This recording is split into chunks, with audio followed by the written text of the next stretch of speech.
Ada kejadian besar di pasar saham kita. Indeks harga saham gabungan atau IHSG baru aja terguncang hebat dalam satu hari. Apa sih yang sebenarnya terjadi? Yuk kita bedah bareng-bareng angkanya. Langsung saja, lihat angka ini, minus 3%. Wow, dalam sehari ini penurunan yang dalam banget loh buat pasar saham. Tepat di tanggal 24 April 2026, pasar kita anjlok segininya.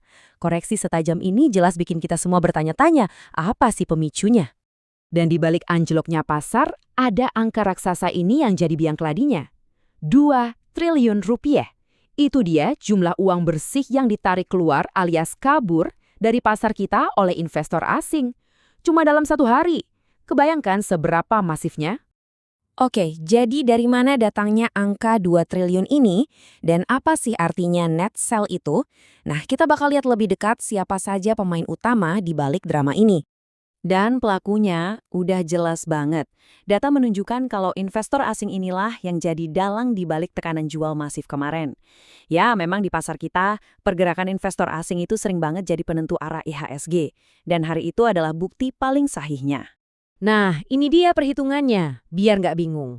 Angka 2 triliun tadi itu sebenarnya selisih. Kenapa? Karena total penjualan oleh asing itu sebetulnya gila-gilaan, sampai 5 triliun rupiah. Tapi di saat yang sama, mereka juga ada beli saham senilai 3 triliun. Jadi gampangnya, 5 triliun keluar, 3 triliun masuk. Hasil bersihnya, yaitu dia, 2 triliun yang benar-benar cabut dari market kita. Dan ini poin yang paling penting. Mereka jualnya nggak asal-asalan. Tekanannya itu fokus, nembak langsung ke jantung pertahanan pasar kita, yaitu saham-saham big caps. Buat yang belum familiar, big caps itu ya perusahaan-perusahaan raksasa di bursa, pilar-pilar ekonomi kita. Jadi kalau mereka yang digoyang, ya efeknya kemana-mana. Pertanyaan selanjutnya yang logis dong, kalau yang diserang itu saham-saham raksasa, terus saham spesifiknya, apa aja nih yang paling parah dijual? Sekarang, kita coba zoom in. Kita lihat siapa aja yang jadi korban utama dari aksi jual besar-besaran ini. Dan lihat deh grafiknya. Ini jelas banget siapa target nomor satunya. BBCA, gila ya. Sampai 1,3 triliun rupiah kali net sell-nya. Coba deh bayangin, dari total 2 triliun yang keluar, lebih dari setengahnya itu cuma dari satu saham ini doang. BBRI sama BMRI juga kena jual sih, angkanya lumayan gede. Tapi kalau dibandingin sama BBCA, wah jauh banget. Ini dia daftar lengkap 10 besarnya. 3 bank raksasa di puncak itu udah pasti. Terus ada Telkom juga. Tapi coba perhatiin deh polanya. Selain bank, sektor apa lagi yang banyak muncul? Yap, energi. Ada Medco, Energi Mega Persada, Petrosea, sampai Alam Citra. Kayaknya ini bukan kebetulan ya. Kelihatan banget ada 2 sektor yang lagi jadi sasaran empuk, perbankan dan energi. Oke, kesannya kan asing nih jual melulu ya. Tapi apa bener nggak ada satupun saham yang mereka lirik? Masa sih nggak ada yang dibeli sama sekali di tengah kepanikan ini?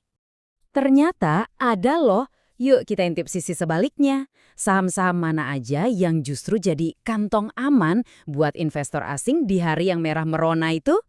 Ini dia daftar saham yang justru diborong asing.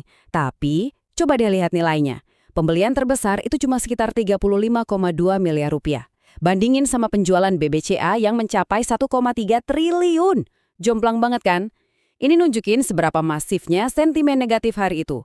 Walaupun ada pembelian, skalanya itu ibarat setetes air di lautan penjualan. Oke, setelah melihat semua angka dan data ini, apa sih kesimpulannya? Apa poin-poin penting yang harus kita pegang dari drama pasar kemarin? Oke, kita rangkum ya ceritanya jadi 4 poin kunci. 1.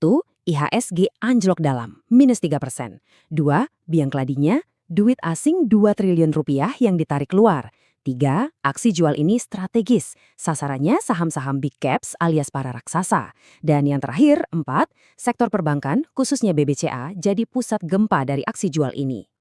Nah, semua ini akhirnya membawa kita ke satu pertanyaan besar.